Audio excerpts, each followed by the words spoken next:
Today's 1035th day that I'm here to listen to learn. Learning, I hope this will support your dreams, your goals, allow you to become the person that you want to become. Today I speak about the power of experimentation in your life. I think that sometimes we do not understand how powerful it is to experiment. We have a tendency to stick to the ways that we enjoy, that we like, that is comfortable.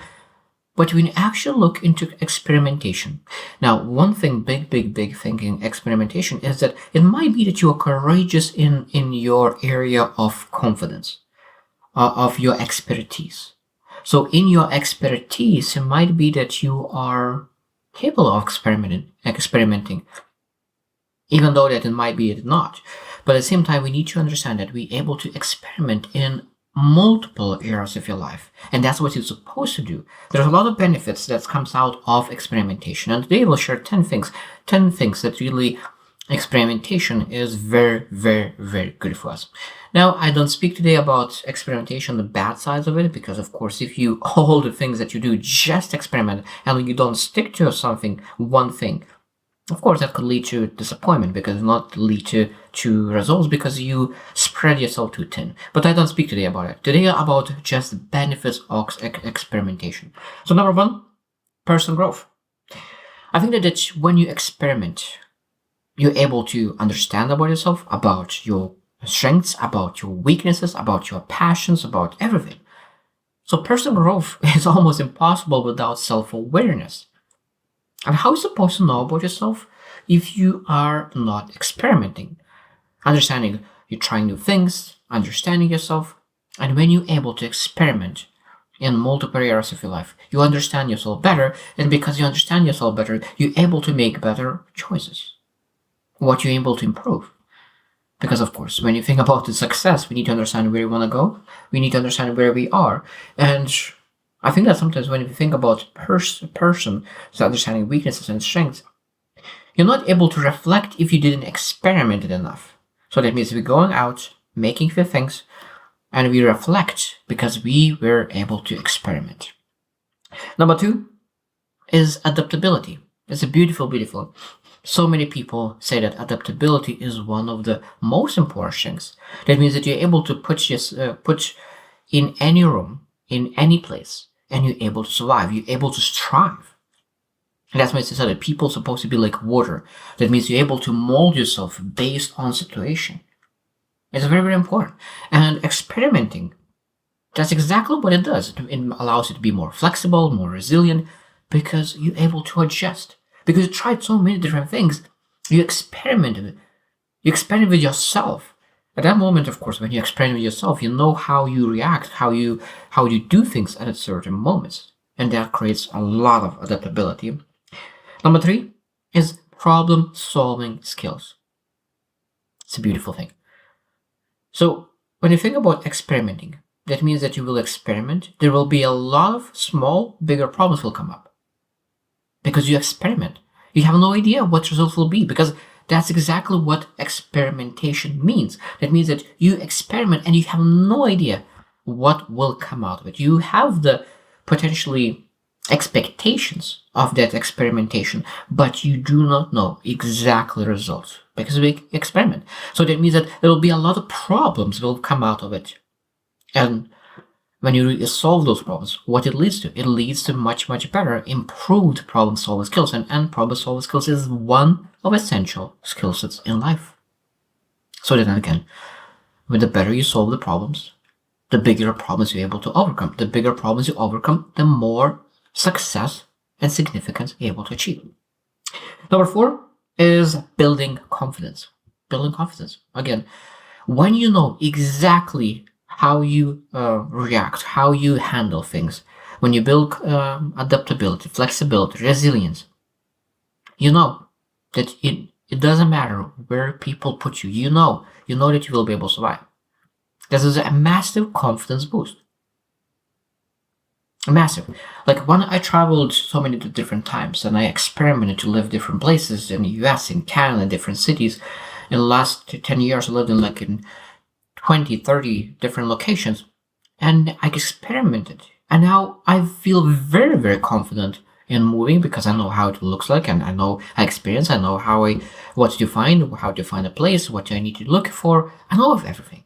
So it's a boost of confidence in doing so. And of course, if you've never done that before, if you've never experimented in different things, that of course, that fully unknown, totally unknown, is something potentially could really remove confidence. But of course, when you understand that in one area, when you have confidence, you're able to really look into how to really can transfer that confidence to other things as well. Number 5 is avoid stagnation. People feel stuck. And we always feel stuck if we do not do something new. So I think that it's beautiful saying that every single month, every single week, every single maybe half a year or a year, we need to do something for the first time. Something for the first time. And experimentation is exactly this. That means that it's not experiment if you already done that before. But if you do something for the first time, that is experiment. You want to look at, okay, how that will look like when I will do that. So we need to really sometimes increase that speed. How often do you do something for the first time? Because that's a massive thing, because we're able to really open our perspective, not be narrow, because if you're closed-minded, of course, we're not able to grow. But when you're open and you start to see very wide perspectives, you're able to see much more, and of course, you're able to really improve yourself better. And you don't feel that you are stuck in one place and you're not able to move. Number 6, discovering passions. Every single person has passions, and I know there's just two things, that we're able to really find passions and we're able to build passions. So that means that sometimes we're able to experiment looking for the passion that you really enjoy the most, because based on your strengths, based on your values, based on your beliefs, all those things. But we're able to build our passions. And again, so start from experimenting, trying 3, 4, 5, 6 passions, try 2 activities. And if you don't say that, I don't know which one I like, just choose one and build it. I really loved it. That it's not about finding yourself. It's about building yourself. It's not about really discovering your passion. It's building your obsession, building your passion. Because when you get good at it, that becomes your passion. So really build until you become very good at it. In sales as well, I love saying that you're not closing the deal. You building the buyer for that the buyer could be really ready to invest in themselves, because a lot of times people are not ready to invest because they have fear, everything. So being able to build a person sometimes is the best thing for you, and experimenting the way how you can do it, of course, is a great thing. Number 7 is building relationships. Now again, if you do not have relationships that you would love to, networking sometimes is experimentation as well. Experimenting how you can be able to connect. You can go to different events. What kind of events could potentially, what places do you connect the most? What environment do you strive? And trying different kind of environments as well. This is what kind of experimentation means. I experimented a lot. I went to a lot of different kind of events, and I know exactly what kind of events I love. I love where it's quite quiet, you're able to have a small group, you're able to have deep conversations. Where there's a mass event, there's a lot of people going by. This is not where I love to spend majority of my time. It's great, but this is not where I am the best. So knowing your strengths, weaknesses, only by experimentation you will know that. And of course, when you go to events where you feel like fish in the water, you have more chance to really build meaningful relationships. Number 8 is overcome a fear of failure. Experimenting leads to a lot of failure. It's impossible to experiment without failure. It's impossible to experiment without failure. That means if you don't fail, that means you don't experiment. You already do the things that you already know. It is impossible to have 100% success rate on experimentation. So that means if you actually experimented, you will have a lot of failure.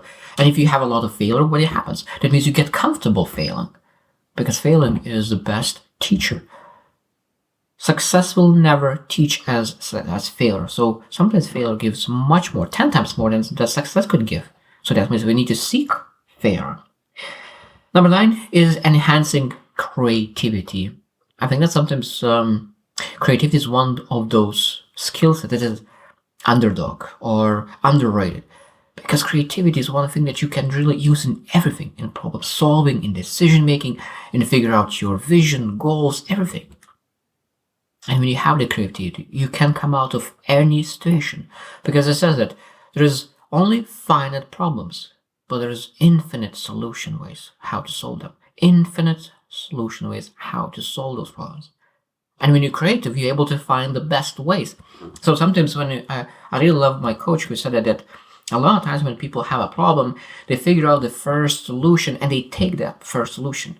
But that first solution is a mistake because that solution is good.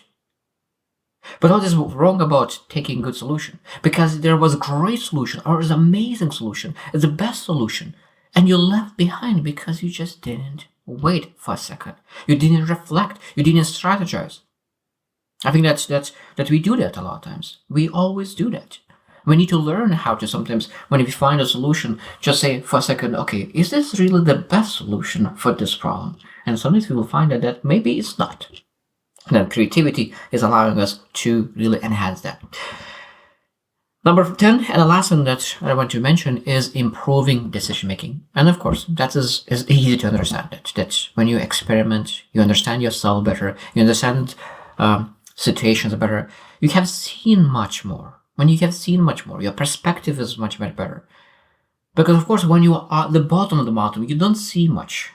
You see that at the top, but when you're on the top of the mountain, you see so much more and you're able to make decisions better. So experimenting allows you to really climb the mountain of understanding. Climb the mountain of understanding. So experimenting is a beautiful thing because you are climbing the mountain of understanding. And when you're on the mountain of understanding, decision-making process improves significantly. And of course, at that moment, you make better informed decisions regarding your life. And that better decisions, and now after that, managing those decisions will lead to better results.